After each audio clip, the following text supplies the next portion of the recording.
next comic has been compared to Mitch Hedberg many a time, and based on how his story ended, I'm hoping they're right. Please welcome to the stage Gabe Osler.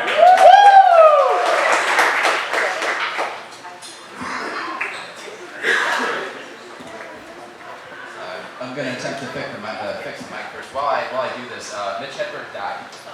I know that's not common knowledge. He died in '06. Famous comedian, sort of. Just wanted to give you a little insight on that lovely joke I told about him. All right, everybody, how you doing? Back from... Okay, Gabe, when you go out there, you're going to want to set the mood. You're going to want to tell them about somebody they don't know who died in a drug overdose, and that's going to get everybody going. Back from fall break. That's nice. Yeah, back in the thick of school. Yeah, it's a lot of fun. It's a whole lot of fun. I came back. I flew in from Oakland, California, and boy, are my arms tired.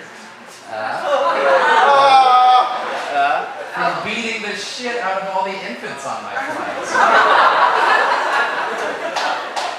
Just spent the second half like baby whack-a-mole. Just bam, bam, windmill action.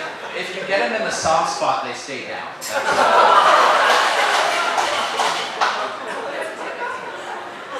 Now, I didn't want to tell that joke. I really didn't. But everybody who laughed at that, we put them on a watch list. So, anti-baby thing, we had to do it. I'm not anti-baby. I'm certainly not anti-baby on airplanes. I think that's bullshit. I think if you complain about babies on airplanes, you just don't get it. Because you're outside, okay? You're in the wild, wild world.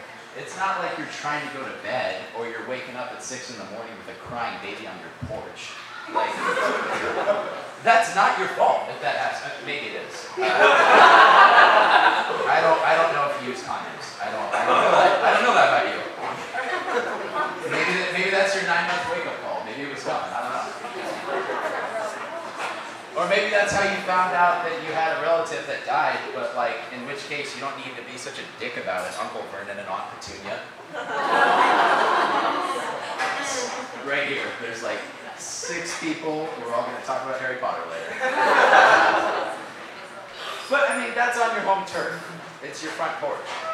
But when you go outside, like you just, I feel like you have to accept what comes with going outside and going in public spaces like that. It's kind of like those friends who always complain about getting sunburned.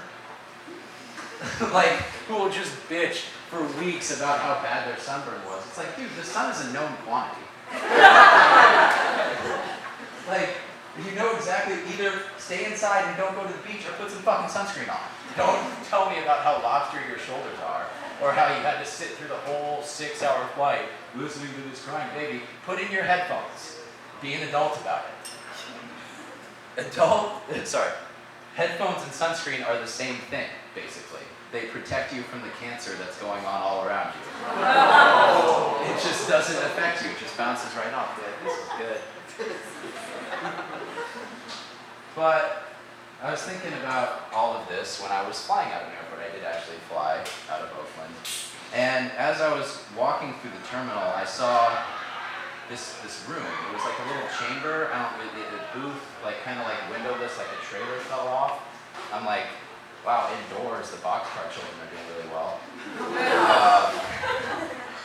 Same 6 people, right here. Big readers in this section of the crowd. But I was curious about it, and I looked up at the sign, and it's a breastfeeding area. It's specifically for mothers to take their children and get that done, which is, it's fine. I mean, as a dude with the whole, like, free the nipple thing, you can't, like, there's a really fine line. Like, there's a really fine line between, like, yeah, like, don't let this awesome, life-giving process that just occurs naturally in your body be sexualized by the non-stop dick parade that society is. Like, yeah, woo. But you're like a step away at any point when you have that from like, yeah, take it out.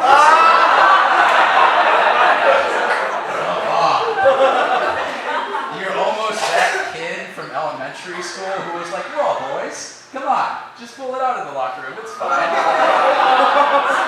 It's no big deal. But the reason that I remembered this was because the sign actually didn't say breastfeeding area. It said lactation station. And I had problems right off the bat. First of all, when you go out of your way to rhyme like that, on a sign, you are indirectly turning everybody's thoughts around into a fucking cartoon. Right away. You're just Schoolhouse rocking my brain. Like, I'm just trying to do my thing, walking through the airport, lactation station. Lactation station, no masturbation. You know there was a dude at some point who just saw the room and he was like, finally, oh my god. Well, ever since they made it illegal on airplanes, how are you supposed to sleep through a red eye?